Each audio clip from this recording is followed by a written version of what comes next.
Everyone, welcome to the Victory IAS. I am Yunish Ali. आज हम लोग करने वाले हैं जो हमारे ट्रांसपोर्ट सेक्टर है उसके जो मिसलेनियस टॉपिक हैं उसी सीरीज़ में हम लोग आगे कंटिन्यू करेंगे जो हमारे लेफ्ट ओवर टॉपिक्स हैं। तो the first topic is regarding the Mahakal लोक कॉरिडोर। तो ये लोकेशन कहाँ है इसकी इसकी लोकेशन है उज्जैन, मध्य प्रदेश में। ये जो टेम्पल है ये है आपका महाकालेश्वर टेम्पल, जो कि one of the 12 Jyotirlinga sites है इंडिया की। सिग्निफिकेंस की अगर हम बात करें तो it's only Jyotirlinga facing the south, और ये बिलीव किया जाता है that it prevent untimely death. Historical importance की अगर हम बात करें तो इसका जो मेंशन है ये मेंशन होता है आपका Meghdutam by Kalidas 4th century में। ओरिजिनल जो स्ट्रक्चर था इसको डिस्ट्रॉय किया गया था in 13th century by Shamsuddin Iltutmish. इसका जो करंट स्ट्रक्चर है इसको बनाया गया था 1734 में बाय मराठा जनरल राणोजी शिंदे ने। अगर हम प्रोजेक्ट डिटेल्स की बात करें तो प्रोजेक्ट का नाम क्या है, Mahakaleshwar temple corridor development project. Cost है इसकी अराउंड 850 करोड़ की। फेज़ जो है फर्स्ट फेज़ में इसको इनोग्रेट किया गया था recently by prime minister Narendra Modi ji. Area expansion जो टेम्पल है इसने अपने आप को टेम्पल प्रिसिंट है इसको 7 बार इसको एक्सपेंड किया गया है। ऑब्जेक्टिव क्या है कि हमें इम्प्रूव करना है पिलग्रिम्स एक्सपीरियंस को और प्रोवाइड करना है हमें modern amenities and conserve the heritage structure. अगर हम की फीचर्स की बात करें तो जो महाकाल पाथ है इट हैज़ अराउंड 108 पिलर्स यानी स्तंभ हैं डिपिक्टिंग द आनंद तांडव स्वरूप of Lord Shiva. Sculptures and murals they depict the life of Lord Shiva and the stories from the Shiva Puran. Example, Ganesha's birth, Sati Daksha fable. Technology की बात करें तो it has integrated command and control centre for 24/7 monitoring using AI and surveillance camera. Heritage conservation की अगर हम बात करें तो ये डीकंजेस्ट करेगा एरिया को और रिस्टोरेशन करेगा हमारे जो हिस्टोरिकल स्ट्रक्चर को। अगर इसकी सिग्निफिकेंस एंड आउटकम्स की बात करें तो ये प्रमोट करेगा हमारे रिलीजियस टूरिज्म को और पिलग्रिम्स सेफ्टी को। इंटीग्रेट करेगा ये हमारे cultural heritage with modern infrastructure के साथ। ये सपोर्ट करेगा हमारे स्टेट लेवल टूरिज्म डेवलपमेंट को भी। यूपीएससी रिलेवेंस की अगर हम बात करें इस टॉपिक की तो प्रीलिम्स पॉइंटर्स हमारे बनते हैं कि इसकी लोकेशन जो कि उज्जैन मध्य प्रदेश में है, टेम्पल महाकालेश्वर ज्योतिर्लिंग है। मेन एंगल अगर हम देखें तो GS1 कल्चर और GS3 का इंफ्रास्ट्रक्चर और टूरिज्म से ये लैप करता है, ओवरलैप करता है। एग्जाम्पल क्या है? For example of heritage and tourism development integrating the modern amenities with cultural preservation illustrates the government initiatives in pilgrimage corridor development like Kashi Vishwanath corridor and Vaishno Devi corridor. Role of technology in heritage site management like AI, surveillance and smart monitoring. It promotes the religious tourism, economic development and cultural conservation. Let's move to our next news. So that is around the aluminium freight train rack. So it's the first indigenously manufactured aluminium freight train rack which has been flagged off in Odisha. It has been developed by the Basco Limited Wagon Division and Hindalco, that is of the part of Aditya Birla Group. Design has been approved by the RDSO, which is Research and Design Standard Organization. If we talked about the key features, so it has been made from the high strength aluminium alloy plates. The extrusion developed in Hirakund, Odisha. It is 180 tons lighter than steel rakes. So that's an advantage it has. It carries around 5 to 10% of additional payload with lower energy consumption. Corrosion resistant and 100% recyclable. 19% of higher payload to tear weight ratio. So what are the advantage of aluminium rake over steel rake? So this is a comparison we are seeing. So let's talk about the weight. So aluminium rake is 180 tons lighter, whereas the steel rake is heavier. In comparison to the speed, the aluminium rake has a higher speed, steel rake has a lower speed. If we talked about the energy consumption, so in case of aluminium rack, will be lower, whereas in steel rack, the energy consumption will be higher. Payload, the aluminium rack can have 5 to 10% more of the payload, whereas steel rig has a standard payload.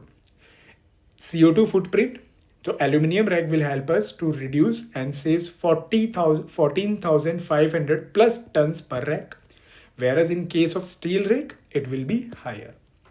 If we talked about the recyclability, the aluminum rack is 100% recyclable, whereas the steel rack has a limited recyclability. Let's talk about the significance of this. So the operational efficiency.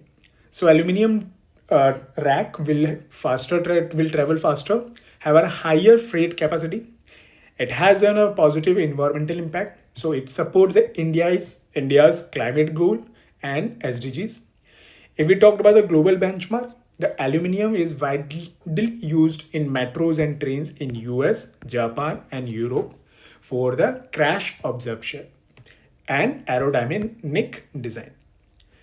If we talk about the future plan, the aluminum bodied Vande Bharat trains, 1 lakh aluminum wagons planned, accounting to the 15 to 25% of the total wagons, and reducing around 25 lakh tons of CO2 annually.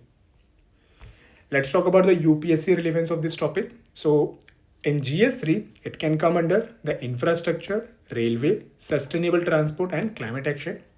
For example, indigenization, energy efficiency, and decarbonization in transport sector. Let's talk about the next news article, that is about the wet leasing of aircraft. So अभी हुआ क्या है, तो civil aviation ministry ने allow किया है Indian airlines को कि वो जो भी इनके वाइड बॉडीज प्लेन है, they can take up on the wet lease up to the 1 year. Decision लिया गया है because of the request by Indigo for B777 aircraft on the wet and damp lease. अगर हम बात करें, about 50% हमारी जो global airline fleets हैं that are leased rather than owned, which we have to keep in mind. So definition of leasing. So the wet lease क्या होता है, इसमें क्या होगा, हमारा aircraft, operating crew, engineers and maintenance, यानी कि completely everything ये लीज पे ली जाती है. तो airline pays to the operate temporarily, whereas in case of dry lease, only the aircraft is being on the lease. Rest other things like operating crew, engineers and maintenance, these are airline provides the crew and maintenance. The key points क्या है हमारे इसके, तो जो wet leasing है वो allow कर दी गई है एयरलाइंस को ताकि वो क्विकली इंक्रीज होती जाए उनकी capacity without long term purchase. Dry leasing क्या है, ये पहले से ही ऑलरेडी थी और ये अलाउड थी अप टू द 12 months और एक्सटेंडेबल थी by another 12 months. But DGCA ने कहा है कि जो वेट लीजिंग ऑपरेशन है it is more complex to supervise. So ये एक हमारा चैलेंज हम लोग देखते हैं. अगर हम सिग्निफिकेंस की बात करें तो ये हमारा बूस्ट करेगा international air traffic and connectivity को. ये हेल्प करेगा एयरलाइंस को to cope up with the temporary demand surges and it will provide the cost-effective operational flexibility. Let's talk about the UPSC relevance of this topic. So in GS3, transport, civil aviation, aviation policy and economy. For example, we can use it as an example in case of fleet management strategies and regulatory oversight also. So let's move to our next news article, that is Odisha Jaga mission. तो ये हुआ है क्या, तो Orissa liveable habitat mission है ये. इसको launch किया गया था इन 2017 में. ये world's largest slum land titling and upgradation initiative है. ये बेस्ड है उड़ीसा के land rights to the slum dwellers act 2017 के. रिसेंट जो एमओयू साइन हुआ है that is between Odisha government and Tata steel foundation for implementation in 5 municipal corporation. Objective क्या है, हमारे जो स्लम ड्वेलर्स हैं उनको लैंड राइट्स प्रोवाइड करवाना, जो स्लम इंफ्रास्ट्रक्चर है उसको अपग्रेड करना, जैसे कि रोड, ड्रेन, वाटर, सैनिटेशन और स्ट्रीट लाइट. ट्रांसफॉर्म करना है हमें स्लम्स को इनटू आदर्श कॉलोनी यानी लिवेबल हैबिटेट्स में. हमें क्रिएट करेंगे स्लम डेवलपमेंट एसोसिएशन को जो कि एम्पावरिंग करेगी कम्युनिटी गवर्नेंस को. हमें रिड्यूस करना है फ्यूचर स्लम प्रोलिफरेशन को by integrating informal settlement into the city. अगर हम इसके सिग्निफिकेंस की बात करते हैं तो ये जो आपके अर्बन पुअर्स हैं उनको लैंड सिक्योरिटी देगा, जिससे कि हम इंश्योर करेंगे सोशल जस्टिस और इंक्लूजन को.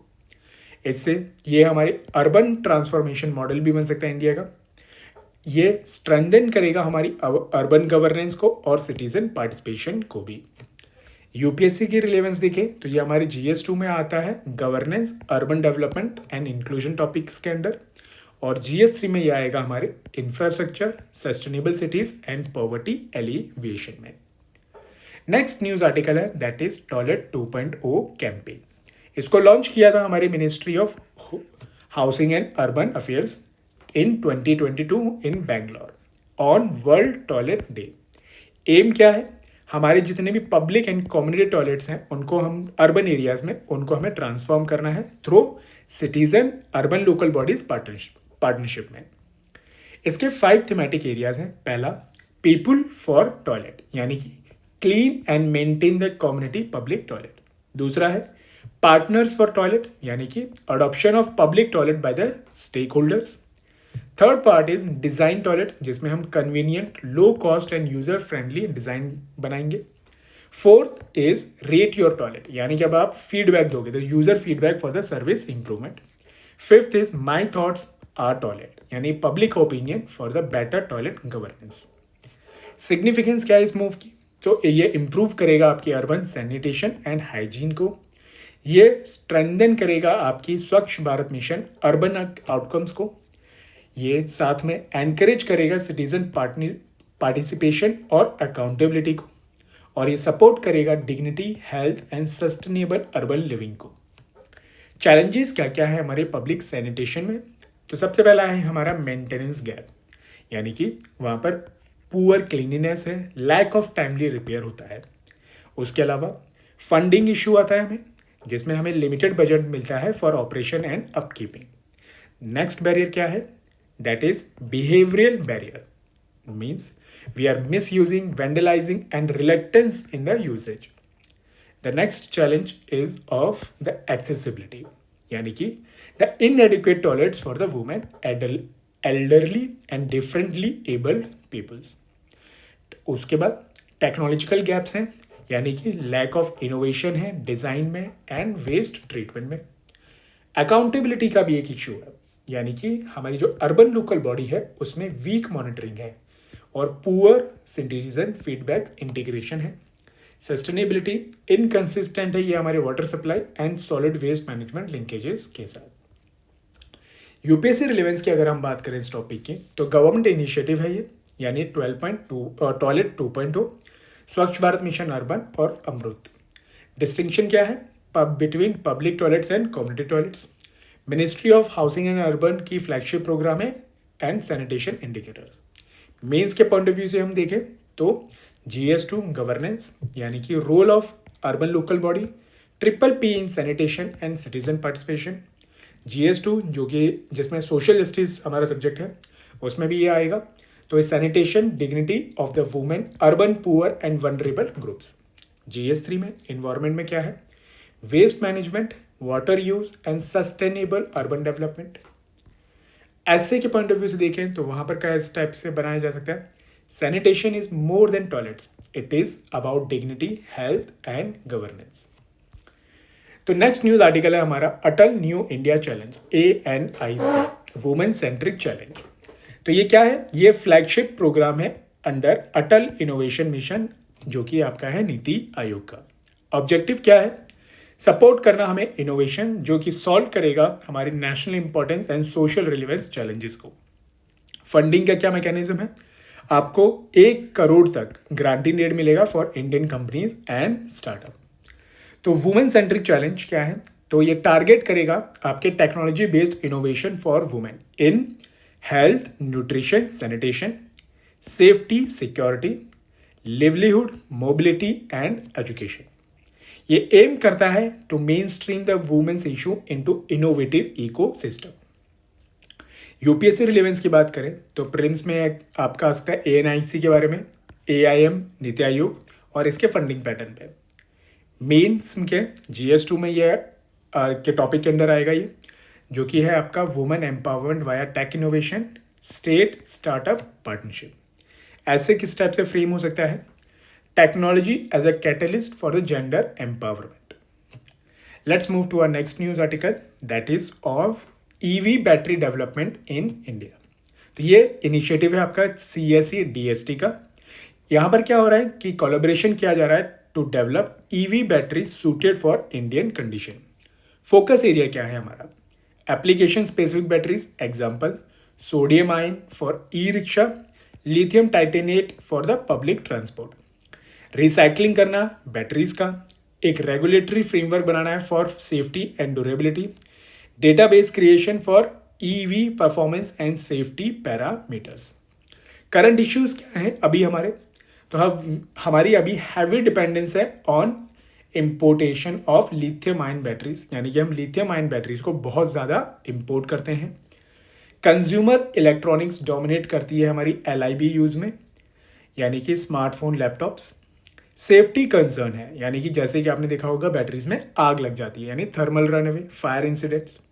Lack of large scale recycling ecosystem, तो ये हमारे अभी अवेलेबल नहीं है। गवर्नमेंट इनिशिएटिव क्या क्या लिए गए इस डायरेक्शन में? तो एक आपकी स्कीम है FAME 1 and 2, जिसमें हम लोग सब्सिडी देते हैं EVs एंड चार्जिंग इंफ्रास्ट्रक्चर के लिए। उसके बाद PLI स्कीम है हमारी, यानी कि ACC बैटरी स्टोरेज को, जो बूस्ट करेगा हमारी डोमेस्टिक मैन्युफैक्चरिंग को।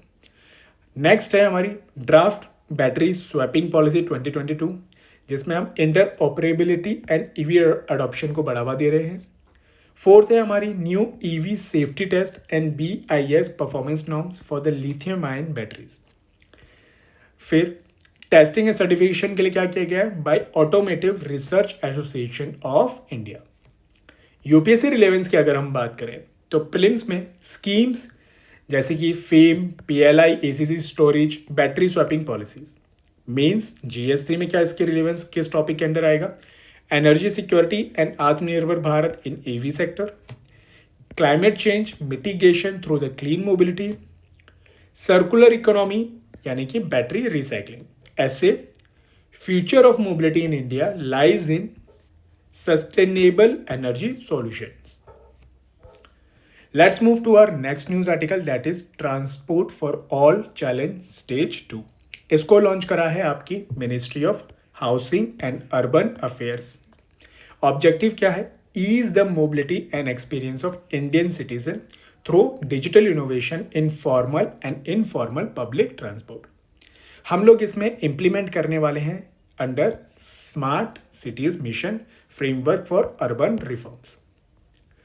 इसमें 3 स्टेजेस ऑफ चैलेंजेस होंगे। फर्स्ट होगा हमारा प्रॉब्लम आइडेंटिफिकेशन। सबसे पहले हमें प्रॉब्लम को ढूंढना है। तो cities NGOs will identify recurring problem face by the communicators and transport operators.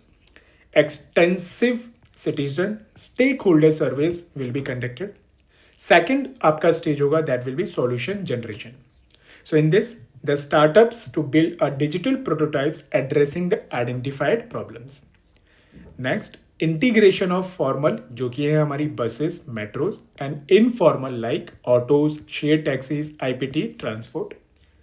Third stage is pilot testing, यानी कि हमारी जो large scale pilots हैं that supported by the cities. यानी कि यहाँ पर हम लोग क्या करेंगे, जो solutions हैं उसको refinement करेंगे through citizen feedback. अभी तक क्या हमारी प्रोग्रेस बनी है इसमें? तो स्टेज 1 की अगर हम बात करें तो जो कि लॉन्च हुआ था हमारा अप्रैल 15, 2021 में, इसमें around 130 cities have participated. 100 cities plus cities ने फॉर्म करी है आपकी transport for the all task force with government NGOs, IPT union and academia. Conducted the largest ever public transport survey in India, citizen, बस staff, IPT drivers. Stage 2 में क्या है? 46 cities qualified and developed 165 problem statement and finalized into 8 key problem statements. Startups can pitch the solutions via Startup India portal. Significance क्या है इस चीज़ की? तो ये एनकरेज करेगा हमारी data driven urban transport planning को। ये प्रमोट करेगा हमारे public participation in mobility solution में। ये हमारी स्ट्रेंथन करेगा startup ecosystem and transport tech को। ये सपोर्ट करेगा हमारी multi model integration and transport services को। UPSC रिलेवेंस क्या है इसकी प्रीलिम्स के में? तो कौन सी मिनिस्ट्री है? Ministry of urban and housing affair. Scheme किसके अंडर है? ये स्मार्ट सिटी मिशन के अंडर है। ट्रांसपोर्ट फॉर ऑल चैलेंज के कौन कौन से स्टेजेस हैं, and role of startup India portal. Mains GS2 and GS3 के अंडर ये टॉपिक आएगा। GS2 में आपकी गवर्नेंस, अर्बनाइजेशन यानी कि public participation, inclusive mobility and urban reforms. GS3 that is infrastructure and technology, the role of startups in transport innovation, digital governance, sustainable urban mobility. ऐसे में smart mobility is backbone of smart cities. Next is हमारा है excellence in urban transport यानी UMI 2022। ये event क्या है? ये 15th urban mobility India conference and expo है, ऑर्गेनाइज थी by the ministry of housing and urban affairs and government of Kerala. Theme क्या थी हमारी? आज़ादी एट 75, सस्टेनेबल आत्मनिर्भर urban mobility. Awards and winners एक बार हम देख लेते हैं। तो बेस्ट पब्लिक ट्रांसपोर्ट सिस्टम का अवार्ड दिया गया है Navi Mumbai city bus service को। मोस्ट सस्टेनेबल ट्रांसपोर्ट सिस्टम मिला है अहमदाबाद BRTS को। Best non motorized transport system Calcutta को दिया गया है cycling infrastructure in new town project. Best intelligent transport system award दिया गया है चेन्नई को। Best passenger service in metro rail ये दिया गया है बैंगलोर मेट्रो रेल कॉरपोरेशन को। और अदर आपके रिकॉग्निशन है Lucknow, Delhi for the urban transport excellence. Significance क्या है इस अवार्ड का? ये रिकॉग्नाइज करता है आपकी innovation, sustainability and citizen centric mobility में। ये प्रमोट करता है हमारी non motorized and eco friendly transport. ये एनकरेज करेगा replication of best practices across Indian cities and ये सपोर्ट करेगा हमारे आत्मनिर्भर भारत विजन को इन अर्बन ट्रांसपोर्ट।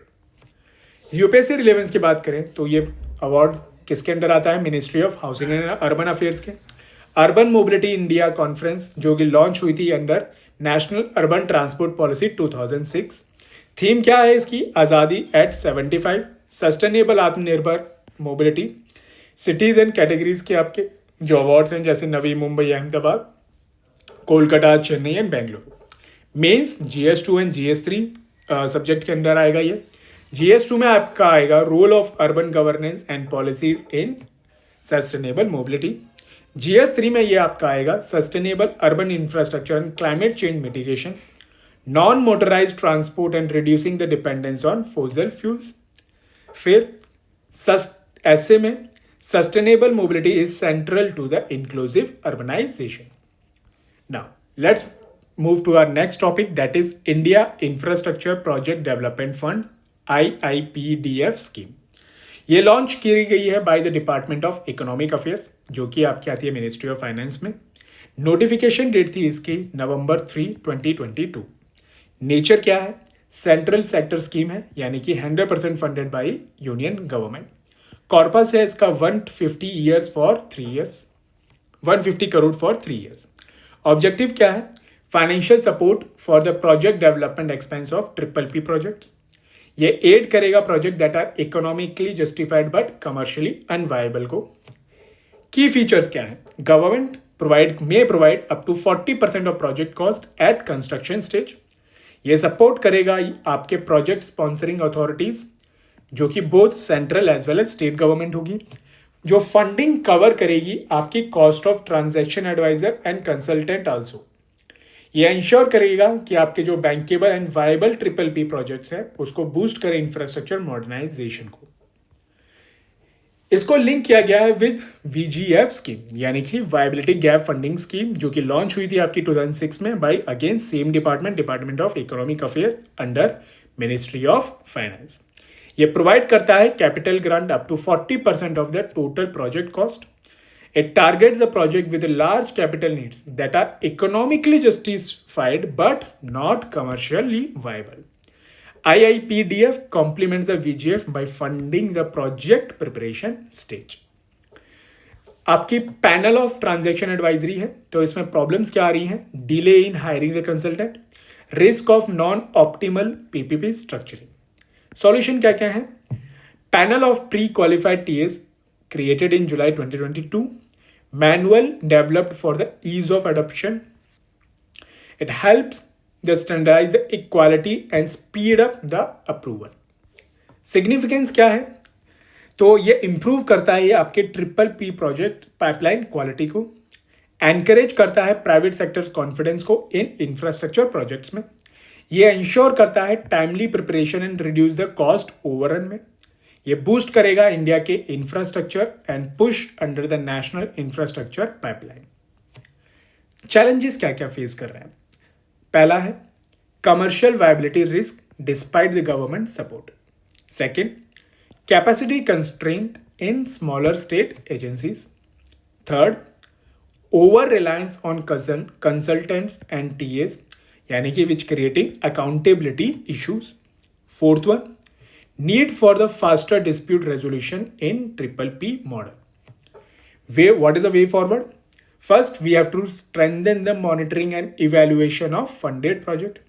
हमें बिल्ड करना है state level capacity for the triple P structuring के लिए।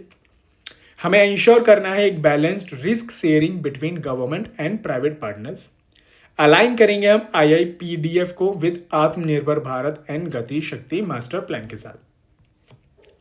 यूपीएससी रिलेवेंस क्या है इस टॉपिक की?